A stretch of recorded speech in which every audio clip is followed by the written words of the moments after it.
전문 분야 시즌즈 우리 몸속 장의사라는 대주제를 가지고 오늘은 세포의 죽음에 대한 이야기 광주과학기술원 생명과학부 박대호 교수와 함께하겠습니다.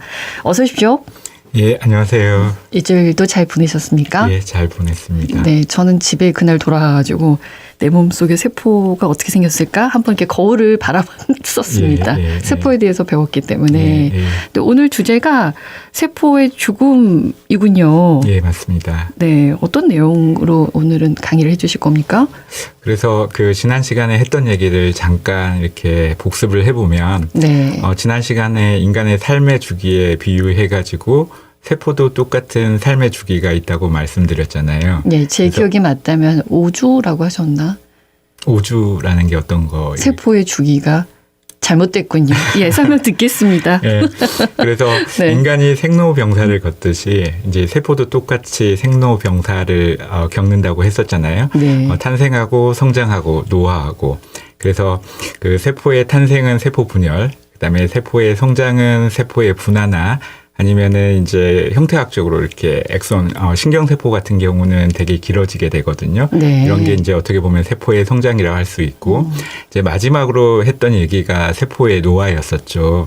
그래서 이제 세포 노화의 단계는 세포가 더 이상 세포 분열을 하지 못할 때 세포가 노화됐다. 라고 정의 내릴 수가 있고, 그 부분까지 얘기를 했습니다. 예, 세포 분열이 한 50번 정도 된다고 하셨었나?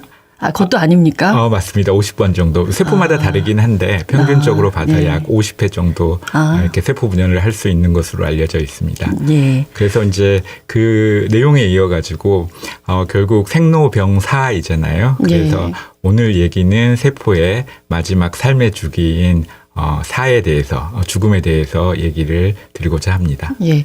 교수님의 전공이 세포의 죽음?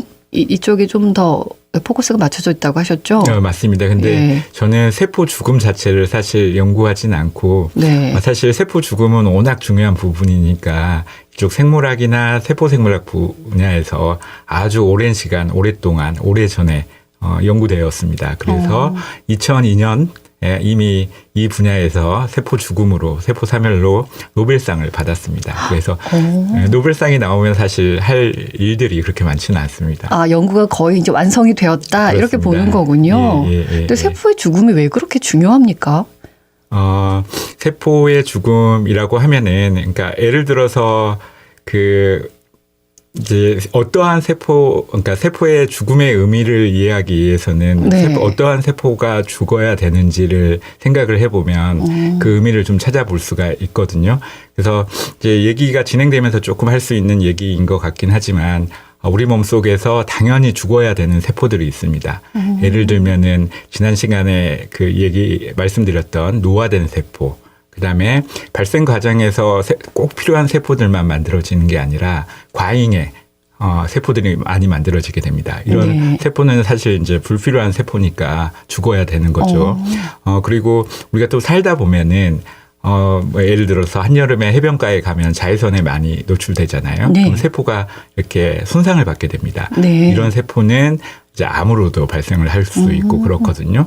그래서 이제 이런 세포 역시 손상된 세포 역시 죽어야 하는 거고, 또 하나는 이제 예를 들어 세균이나 바이러스 이런 거에 감염된 세포는 얘가 그대로 살아있으면 숙주로서 이 공간을 제공해 줄 수 있기 때문에 이런 세포도 당연히 죽어야 하는 거죠. 생각하지 못했던 것들이에요. 예, 맞습니다. 그래서 네. 세포의 죽음이 되게 중요합니다. 특히 이렇게 우리와 같은 다세포 생물에서는 예. 아주 필수적인 과정이라고 할 수가 있습니다. 예. 어떻게 죽습니까? 질문이 너무 단순하죠. 좋은 질문입니다. 누구나 가질 수 있는 질문인 것 같고, 네. 사실 우리는 세포 수준에서 얘기를 하고 있지만 이 세포를 확장시켜 보면 이제 개체가 되는 거고, 그래서 똑같이 생로병사를 얘기할 수 있는 거고, 죽음 역시, 세포의 죽음 역시 개체 죽음과 비유해가지고 설명을 충분히 드릴 수가 있을 것 같습니다. 그래서 세포가 어떻게 죽느냐는 우리가 어떻게 죽느냐를 한번 생각해 보게 되면 자연스럽게 죽을 수도 있을 것 같고 조금 전에 안 좋은 세포 같은 경우는 인위적으로 죽게끔 만들 수도 있을 것 같긴 하거든요. 예. 네. 맞습니다. 그래서 사실 인위적인 죽음으로 가게끔 이제 유도하는 신호, 그 다음에 이제 자연스럽게 죽는 신호, 이 신호는 사실 동일한 신호라고 보면 됩니다. 그래요? 그래서 이건 사실상 이제 그 프로그래밍이 되어 가지고 언제 어디서 죽어야 되는 뭐 이런 것들이 정해져 있거든요. 그 프로그래밍은 누가 하는 겁니까? 세포가 그냥 가지고 있습니까? 아니면 뇌 속에 있는 겁니까? 그게 이제 답답하시죠? 예. 어려운 질문인 것 같긴 한데 그러니까 말씀드렸듯이 이제 그 언제 어디서 이렇게 죽어야 되는 이런 세포들이 있고 이런 건 대부분 이제 발생 과정에서 내가 어느 위치에 해 있느냐에 따라서 이제 신호를 받을 수도 있고 아니면 세포 내부적으로 그게 이제 프로그래밍이 되어가지고 죽을 수도 있습니다. 그러니까 자연스럽게 세포가 성장하고 죽는 과정을 거치는 거고, 네, 이제 인위적으로 들어가는 프로그래밍. 그러니까 이제 그런 경우는 이제 우리 항상성 유지, 그러니까 손상된 세포나 아니면 감염된 세포 이렇게 제 기능을 할 수 없는 세포들은 있으면 안 되는 거잖아요. 우리 그 조직이나 기관의 기능을 떨어뜨리는 이런 세포들이기 때문에 죽게 됩니다. 이런 것들은 뭐 이제 죽는 방법이 여러 가지가 있는데 대표적으로 한 가지만 말씀을 드리면 예를 들면 암세포로 이렇게 발전을 할 수 있는 세포들이 있어요. DNA가 이제 손상이 돼가지고 복구가 불가능하게 되고 그러면은 이제 somehow 얘네들이 암세포로 이렇게 발전을 할 수가 있거든요. 그러면 이제 우리 면역 시스템이 얘네들을 이렇게 항상 이렇게 검사를 하게 됩니다. 세포가 정상의 세포인지 아니면은 암세포로 발전할 수 있는 세포인지 그런 시스템을 가지고 있습니다. 그게 이제 면역 시스템이죠. 몸 안에서 항상 감시를 하는군요. 그렇습니다. 맞습니다. 그래서 믿음직하고 듬직합니다. 그렇죠. 우리 몸속에 뭐 경찰 정도로 생각을 하시면 될 것 같습니다. 그래서 이제 그런 세포를 발견을 하게 되면은 그 면역 세포들이 그 나쁜 세포, 암세포로 발생할 수 있는 이런 세포들한테 신호를 주게 됩니다. 너는 죽어야 돼. 라는 신호를 주게 되면 이제 신호가 활성이 돼가지고 죽는 프로그램이 작동이 되게 되는 거죠. 그렇게 해서 죽게 됩니다. 세포도 수명을 가지고 있다고 말씀을 하셨습니다. 예. 어느 정도입니까? 이제 세포마다 그 수명은 이렇게 되게 편차가 있는데요. 우리가 알고 있는 피 속에 있는 세포들 이제 수명들은 아주 잘 연구가 됐습니다. 그래서 피 속에 있는 세포들을 이렇게 분류를 해보면 크게 다들 알고 계시겠지만 적혈구, 백혈구 뭐 이렇게 나뉩니다. 적혈구는 말 그대로 적혈구이고 백혈구는 사실 우리 그 면역 시스템을 담당하는 모든 종류의 세포들의 이렇게 총합이라고 보시면 됩니다. 그래서 일반적으로 적혈구는 약 3개월 정도 사는 것으로 알려져 있고요. 이제 백혈구에는 여기에 이제 다양한 세포들이 있는데 예를 들면 한 번쯤은 좀 들어보셨을 것 같은데 뭐 T 림파구, B 림파구, 대식세포, 중성구 뭐 엄청나게 다양하게 있거든요. 그래서 예를 들면은 중성구 같은 경우는 하루 동안만 사는 것으로 알려져 있습니다. 세포마다 다르군요. 예, 맞습니다. 생애 주기가. 그럼 백혈구에서도 많이 차이가 납니다. 말씀드렸듯이 중성구는 하루 정도만 살 수가 있고 그 외에 다른 이제 백혈구들은 보통 일주일 정도 사는 것으로 알려져 있습니다. 이건 이제 피 속에 존재하는 세포들에 한정돼 가지고 말씀을 드리는 거고 사실 우리 몸을 구성하는 엄청나게 다양한 세포들이 있는 거잖아요. 그래서 실제적으로 보게 되면은 약 2시간 정도만 생존하는 세포들도 있습니다. 우리 위 속에 그 내벽에 존재하는 상피세포 같은 경우는 약 2시간 정도만 생존한다라고 알려져 있습니다. 그에 반해서 또 엄청나게 오래 사는 세포들도 있습니다. 제일 오래 사는 게 누구예요? 우리 뇌 속에 존재하는 신경세포 같은 경우는 이제 뇌가 이렇게 발생을 하고 발달을 하고 형성이 되게 되면은 그때부터 거의 이제 저희 죽을 때까지 같이 간다고 생각하시면 됩니다. 그러니까 평생 사는 거죠. 뇌 속에 있는 거면 우리가 쉽게 아는 뭐 뉴런? 맞습니다. 그게 그 정도? 신경세포인 거죠. 그렇군요. 그래서 우리가 가끔 장난말로 머리 때리면은 머리 때리지 말라고 하잖아요. 네, 어리석어진다고. 네, 맞는 말입니까? 그게 맞는 말입니다. 뇌세포는 한번 이렇게 죽으면은 세포 분열을 할 수가 없기 때문에 그걸 채워넣기가 되게 힘들죠. 근데 이제 머리 때린다고 사실 죽지는 않습니다. 상처는 있겠죠. 그냥 아프다 정도. 이제 이 신경세포가 죽게 되면은 이제 네. 큰 문제가 발생을 하겠죠. 우리 알고 있는 이제 그 뇌졸중, 중풍이 대표적인 네. 그런 경우라고 생각을 하시면 되겠습니다. 그렇더라도 머리는 건드리지 않아야 되겠군요. 그렇죠. 가장 중요한 부분이죠. 우리 신체에서. 네. 알겠습니다. 네. 그러니까 이제 우리 이제 사람하고 개체라고 할게요. 그렇게 말씀하시니까 교수님도 개체를 보면 죽기도 하고, 이제 사고로, 그다음에 병들어서 죽기도 하고, 수명을 다해서 죽기도 하고, 세포는 지금 저희가 말씀드린 자연적으로 죽는 경우, 그리고 인위적으로 프로그래밍에 의해서 죽는 경우, 이렇게 정도 구분하면 됩니까? 그래서 말씀드렸듯이 뭐 이렇게 우리로 따지면 자연사, 그 다음에 그 인위적으로 하는 이런 세포 죽음은 프로그래밍이 되어 있습니다. 이렇게 해서 죽는 세포 죽음이 있고 또 프로그래밍이 되어 있지 않는 세포 죽음이 있습니다. 우리로 치면은 이제 사고사 정도로 생각을 해볼 수가 있겠죠. 내가 뭐 갑자기 좀 죄송한 얘기이긴 한데 교통사고가 나가지고 뭐 죽은 이런 사고사들 있잖아요. 세포도 마찬가지입니다. 그렇게 갑작스러운 외부의 물리적인 충격이나 화학적인 자극이 오게 되면 세포가 죽게 됩니다. 이런 것들은 이제 프로그래밍이 안 되어 있는 거잖아요. 갑작스럽게 사고로 죽은 거니까. 세포에게 사고사는 뭡니까?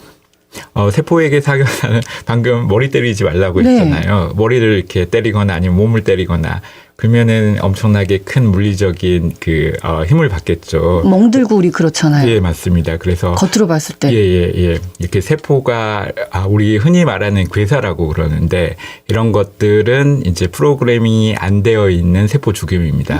사고로 죽는 거죠. 그래서 세게 내가 저기 PD님을 한 대 때리면은 이제 멍이 고소 들어가죠. 들거나 뭐 이런 케이스. 달걀도 어떻게 보면 큰 하나의 세포라고 할 수 있는데 우리가 이렇게 달걀을 던지면 달걀이 깨지잖아요. 이런 게 이제 바로 사고사라고 말씀을 드릴 수가 있겠습니다.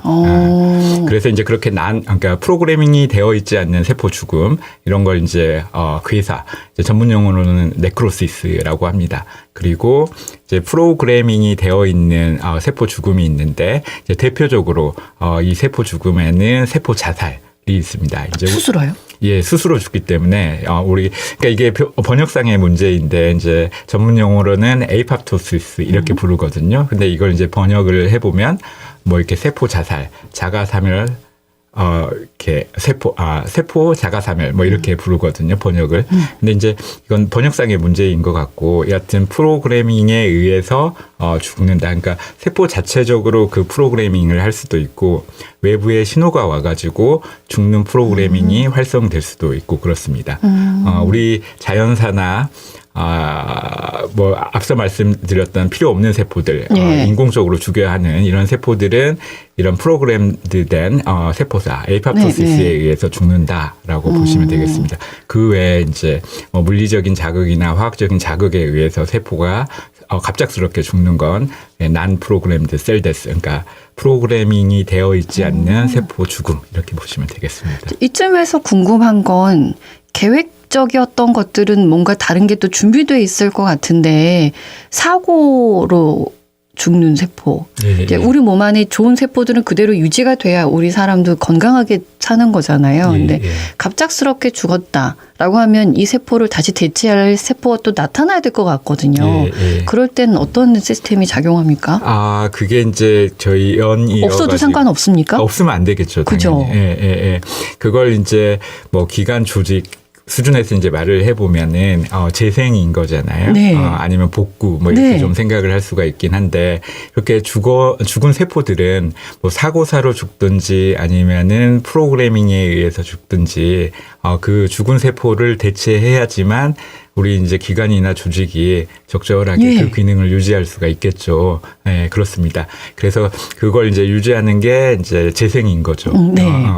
근데 이제 이렇게 사고사로 죽는 경우도 역시 마찬가지로 재생이 일어나야 되고 아니면 이런 프로그래밍에 의해서 죽는 것도 재생이 일어나야 되는데 재생이 일어나는 과정이 다를 수는 있습니다. 그러니까 예를 들어서 사고사로 이렇게 세포가 죽게 되면은 이제 이게 재생의 과정에서 이게 완벽한 재생이 일어나지 않고 이게 그러니까 죽은 세포로 대체돼야 되는데 죽은 세포로 대체되지 못하고 임시 방편으로 이제 조금 어려운 부분이긴 한데 다른 이제 섬유아 세포라는 세포로 대체가 되고 얘네들이 많은 이제 이게 정말 이해는 돼요, 교수님. ECM을 이제 이렇게 분비를 해가지고 이게 이제 기관이 조직이 이렇게 펑션을 잘 못하게 하게 됩니다. 네. 이게 이제 우리 말하는 섬유화증. 그래서 이제 예를 들어서 간 섬유화증, 간경화 이런 것들 들어보셨죠. 네. 그래서 이제 간이 이제 자연스럽게 재생도 하고 뭐 이런 것들을 잘하는데 우리가 술을 너무 많이 먹거나 아니면 이제 그러니까 고지방 이렇게 식이를 하거나 그러면 이제 지방간이 되고 이게 이렇게 되면 이제 뭐 이렇게 셀데스도 일어나고 그렇거든요. 어떻게 보면 이제 사고사인 거죠. 프로그래밍이 안 되어 있는데 죽게 되니까. 그래서 이제 그런 죽은 세포를 대체하는 과정에서 간 세포들로 이렇게 대체가 돼야 되는데 그렇지 않고 다른 세포로 이렇게 대체가 되는 거죠. 그러면은 이제 간이 이렇게 딱딱해지는 이런 현상이 일어나게 됩니다. 그런 이제 간 섬유화증이 발생을 하는 거죠. 그래서 사고사로 과도하게 세포가 죽게 되면은 그런 이렇게 리페어 과정이 수리 과정이 이렇게 프로그램된 세포 죽음에 비해서는 훨씬 더 병적인 이런 그 리페어가 그 수리가 일어나게 됩니다.